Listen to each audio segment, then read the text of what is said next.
Bonjour! Aujourd'hui, dans cette vidéo, je vous fais une autre vidéo sur le Tandy 1000, mais cette fois-ci, c'est pour faire un changement de périphérique, car voyez-vous, il y a de cela quelques années, je crois, oui, je crois que ça doit faire 2 ans, ou probablement 1 an, quelqu'un qui m'avait envoyé un lecteur Bernoulli. Donc là, il s'agit du 90 Pro. Je vais voir, est-ce que je peux allumer la lumière? Ah, voilà. Donc, il s'agit d'un 90 Pro, donc un Iomega Bernoulli 90 Pro. J'ai pas pu tester le lecteur.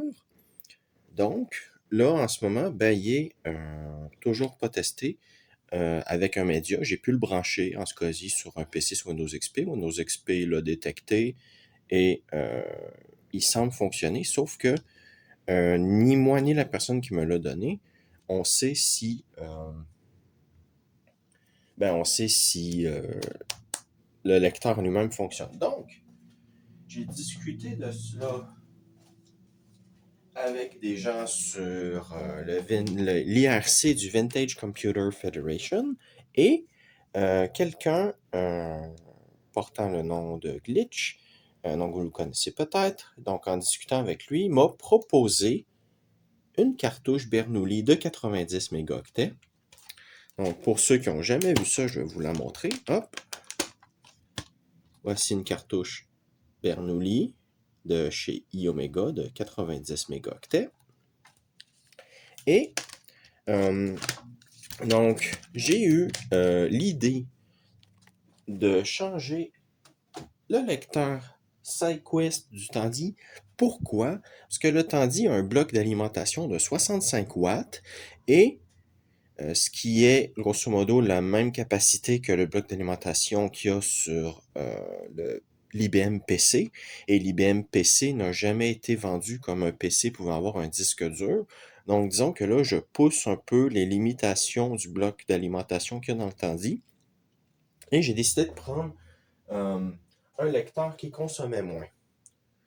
Donc, celui-ci utilise 2 ampères sur le 5 volts et 2 ampères sur le 12 volts. Contrairement au SideQuest qui, lui, je crois, utilise 4 ampères sur le 12 volts. Donc, on va voir ça, mais que je le démonte. Donc, on va en profiter pour démonter le Tandy. Contrairement aux autres fois, je ne vais pas couper ça au montage. Donc, je vais peut-être l'accélérer, mais voilà. Donc, je vais démonter le Tandy avec vous. Je vais peut-être en profiter pour parler un peu. Voilà. Hop.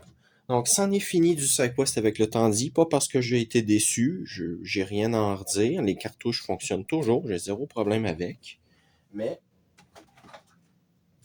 le fait est que je veux que le Tandy fonctionne le plus longtemps possible et j'ai pas envie que le bloc d'alimentation m'explose à la face en démarrant sur la cartouche SideQuest. Donc, je vais changer cela. Donc, j'aurais dû faire un petit peu plus de place avant de commencer la vidéo, mais bon, voilà, ça fait un petit moment que j'ai fait une vidéo. Pour ceux qui se demandent, mais pourquoi diantre? C'est parce que le sous-sol, il y a des insectes et je déteste les insectes, donc j'essaie de ne pas être ici. Donc c'est pour ça que je fais pas vraiment de vidéos. Quand l'hiver va arriver, les insectes vont être tous morts, donc je vais pouvoir me remettre à faire des vidéos ici. Mais là, pour l'instant, c'est le moins possible dans le sous-sol. Donc, voilà. On va donc débrancher le clavier. On va mettre ça ici. On va mettre l'écran ici. Voilà. Donc, cet hiver, je vais peut-être faire une vidéo où je vais placer le sous-sol et voilà. Mais là, pour l'instant, c'est le moins possible. Donc, on ouvre le Tandy 1000. Ah, puis aussi, un truc qui m'énerve un petit peu avec le lecteur SideQuest, c'est comme vous pouvez voir, la trappe est cassée. Donc, l'air puis toute la poussière peut rentrer dedans. Donc, voilà. C'est un peu aussi une raison de pourquoi je veux me débarrasser du lecteur SideQuest dans le Tandy. Pas que ça fonctionne mal, mais voilà. Bon. On va dévisser ça. Il n'y a que 2 vis qui tiennent le lecteur. Oui, je sais, il y a des gens qui n'aiment pas ça, mais ce qu'il faut comprendre, c'est qu'il a fallu que je perce manuellement les trous dans le métal pour mettre le lecteur parce que la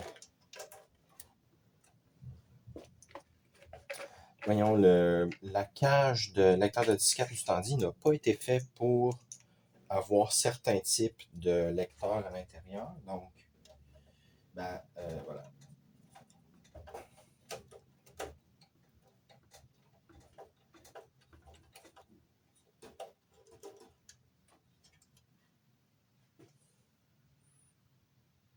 OK, c'est bon. Et puis là, il faut aussi que je dévisse la cage. Parce que sinon, j'ai pas accès au câble. Parce que le boîtier du Tandy est tellement petit que c'est compliqué d'avoir accès au câble entre le bloc d'alimentation et la cage du lecteur, des lecteurs de disquette. Donc, on lève la cage et là, je devrais avoir accès. Hop. Et hop. Donc là, plus qu'à pousser. Si le lecteur le veut bien. Voilà.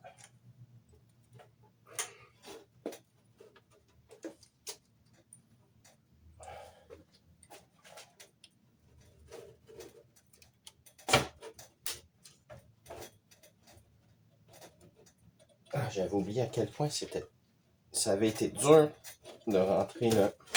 Voilà. Bon. Ah ben non, en fait. Il utilise moins d'ampères.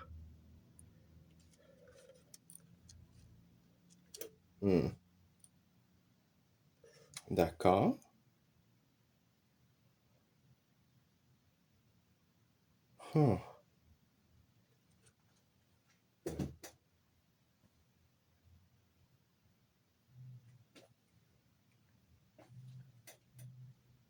OK. On va... je vais faire le test. Parce que là, c'est 2 ampères sur chaque. C'est beaucoup trop.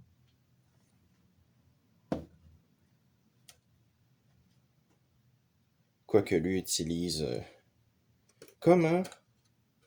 Le lecteur SideQuest qui doit faire tourner un énorme plateau de disque dur consomme moins d'ampères sur le 12 volts que ce machin-là qui doit faire tourner un petit disque souple. C'est fou quand même. Donc,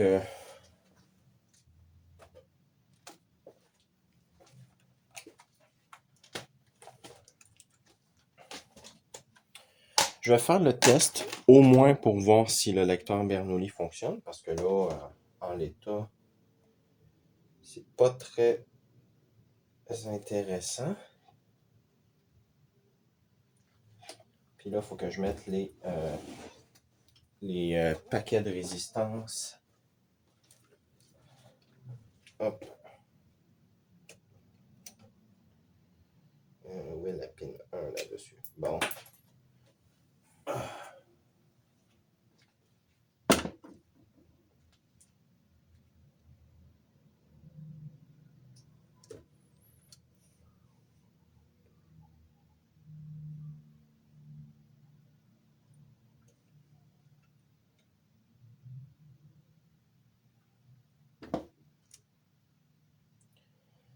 Donc, ok, donc il y a un petit point ici, donc je vais assumer que ça c'est la pin 1.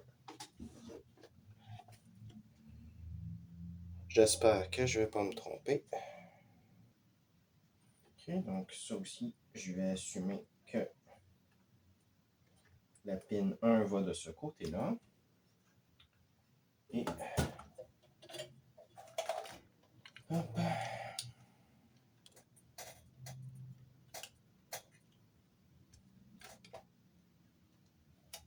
Bon. Quel sens ça va, ça? Ça va de ce sens-là, d'accord. Voilà. Bon.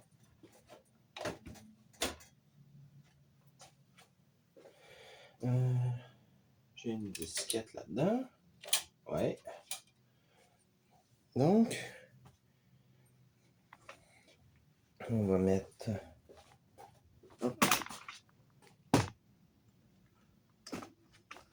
ça, comme ça vous allez voir l'écran et le tendu. Voilà. Donc,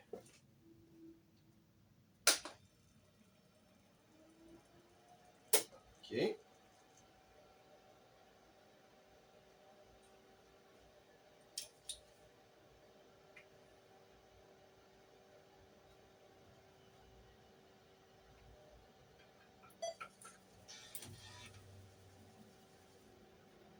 Donc, j'ai oublié de brancher le clavier, donc ça, voilà.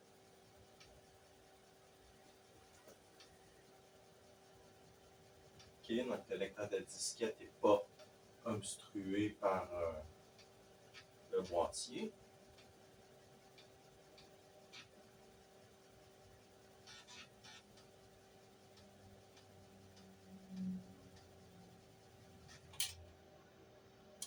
Donc, on va éteindre l'ordi. Donc, pour l'instant, ça a l'air plus ou moins concluant. Donc, on va brancher le clavier.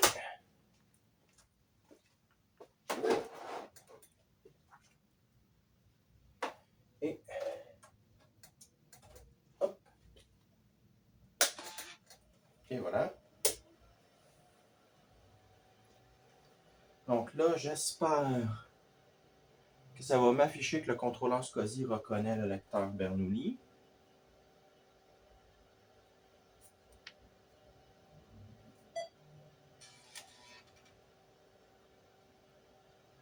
SIDA SCSI BIOS, il a l'air d'avoir détecté quelque chose, donc c'est mieux que rien. Insert System Disquette. Bon. Ça démarre. Donc ça, c'est la disquette avec le support pour le lecteur de cartouche SideQuest Spark qui est branché en parallèle sur le tendier. Donc je vais mettre ça là pour l'instant.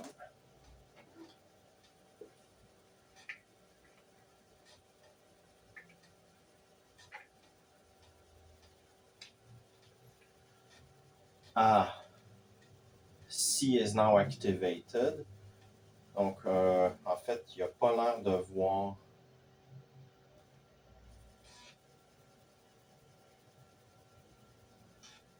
le lecteur SideQuest. Pas SideQuest, mais Bernoulli.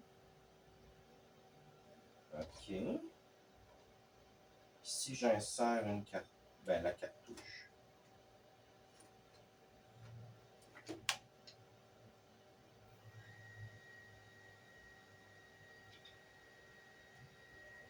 OK. On fait CTRL Alt Delete.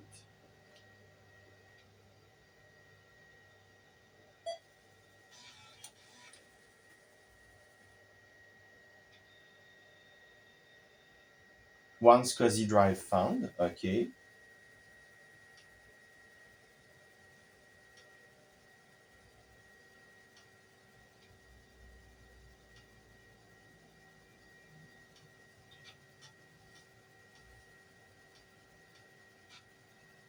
Oh, j'ai vu un clignotement.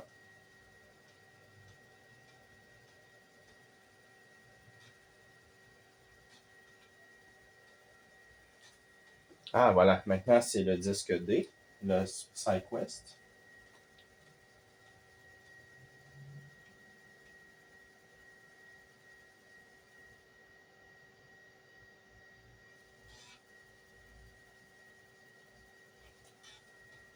OK.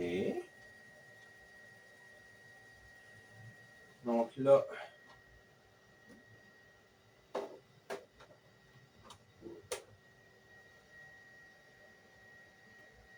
ouais, je peux pas vraiment insérer la cartouche Spark. Donc,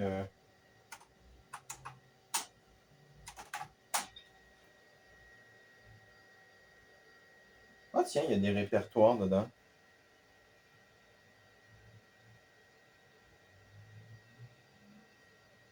Il y a MTCP Procom. Bon, je suppose que Glitch a mis ça là-dedans. OK. Bon, ben, ça semble fonctionner.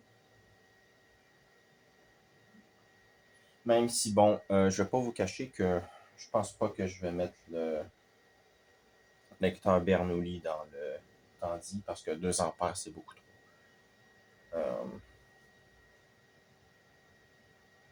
Mais ça nous a permis de tester le lecteur Bernoulli. Donc là, ce que j'aimerais faire, c'est un petit test. Donc, aux yeux de MS-DOS, ça devrait être un disque dur. Et si je peux le retrouver, ah voilà. J'ai ici Core Test.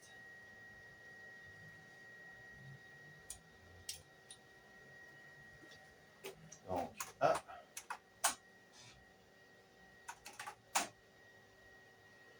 Donc,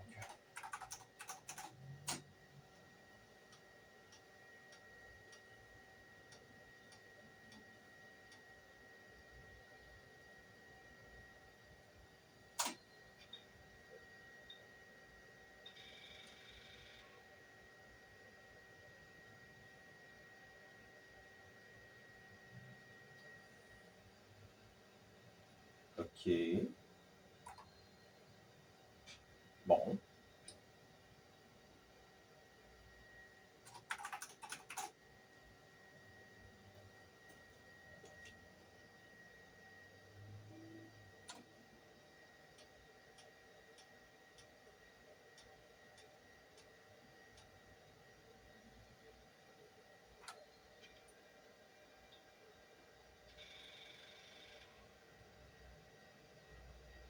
J'ai un read error.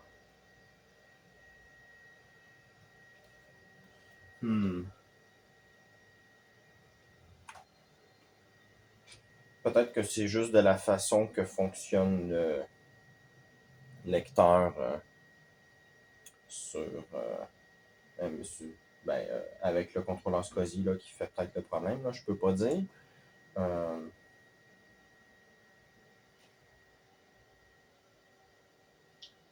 Mais là, j'ai quoi sur cette disquette? J'ai juste Core Test.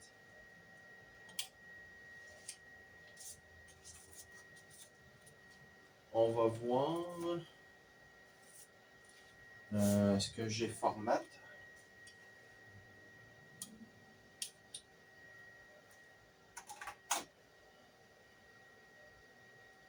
J'ai install zip for DOS, debug, config, 6. On peut faire un 6 sur le truc, je suppose. 6. Ouais, non, on va faire contrôle là supprimer parce que je crois pas que. Je sais pas si c'est la même version de MS-DOS.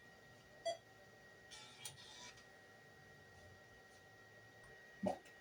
On va lancer un petit SI quand même. Ah oui, c'est vrai, il faut que je démarre MS-DOS avant. Ce que je veux savoir, c'est quoi la vitesse, puis le temps de latence pour les pistes.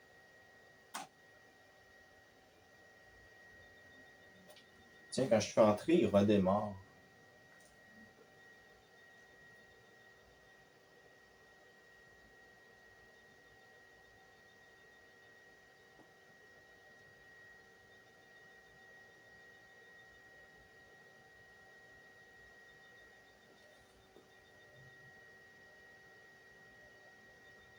Oh, ça a fait en boucle.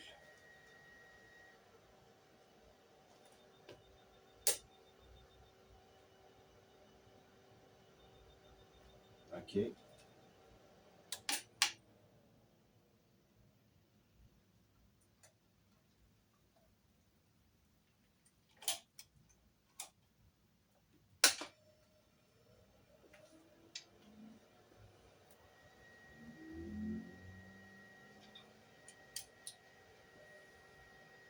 Là, est-ce que ça va vouloir démarrer?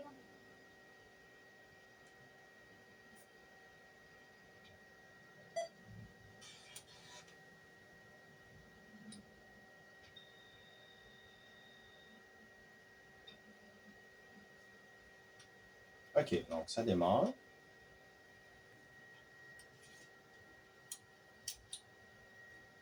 Euh, je crois que ça s'appelle juste SI, le programme. Oui, ça s'appelle juste SI.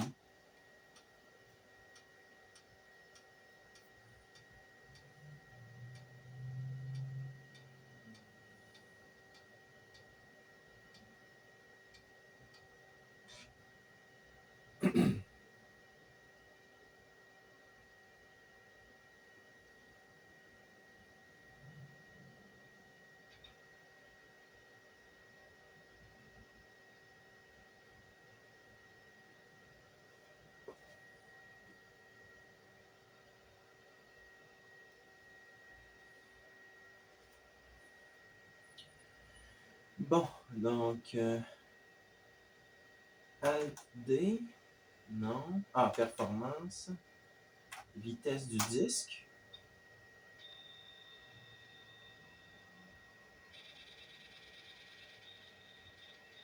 Ah, là, ça a l'air de fonctionner. Voilà.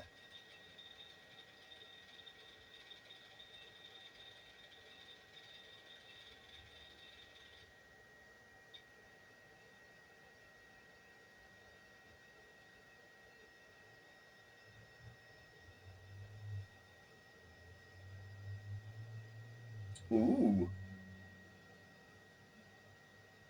Donc, temps moyen d'accès 26 millisecondes, vitesse de transfert 400 secondes, accès piste à piste 10 millisecondes. C'est merveilleux.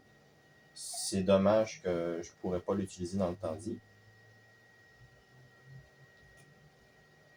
Donc là, ce qu'on va faire, c'est que je vais réessayer, voir s'il veut bien démarrer sur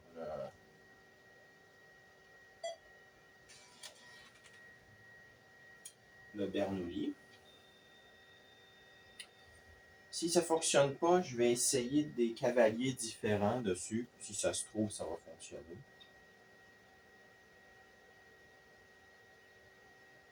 Parce que là, il est à l'adresse 0. Donc, pour un lecteur de disquette, pas de disquette, mais pour un contrôleur SCSI, il devrait être considéré comme le disque dur 0. OK.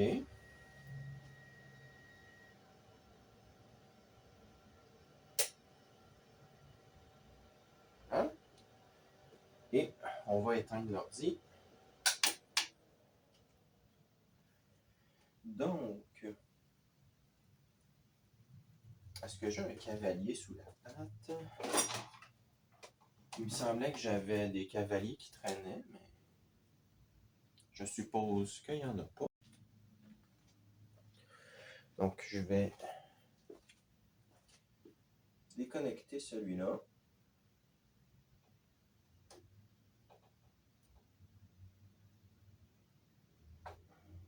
Et on va voir.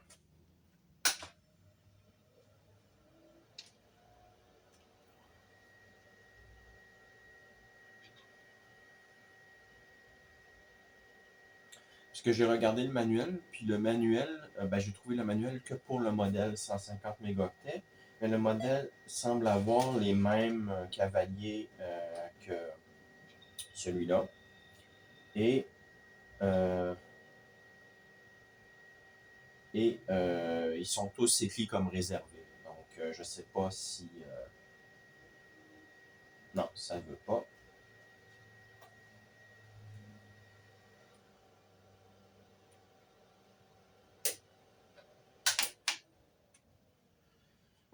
on va essayer D. Si ça se trouve, ça veut dire pour disque dur, on ne sait pas. Tout est possible avec les cavaliers.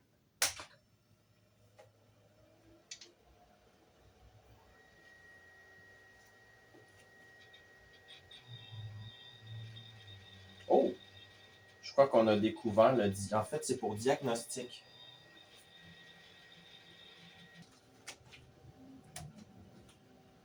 Je suppose que ça conclut ça. Donc, ça ne sera pas du tout passé comme prévu. Mais ce sont là les aléas de de s'amuser avec du matériel informatique. Donc, je vois que le compteur de la caméra a recommencé. Il est maintenant à 3 minutes. Je suppose que j'ai dû faire plus que 4 gigaoctets. Donc, ça a dû faire plusieurs fichiers. Mais voilà. Donc, en espérant que vous avez apprécié cette vidéo, je vais peut-être continuer de bidouiller avec, voir. Là, je vais essayer de réinstaller le système dessus.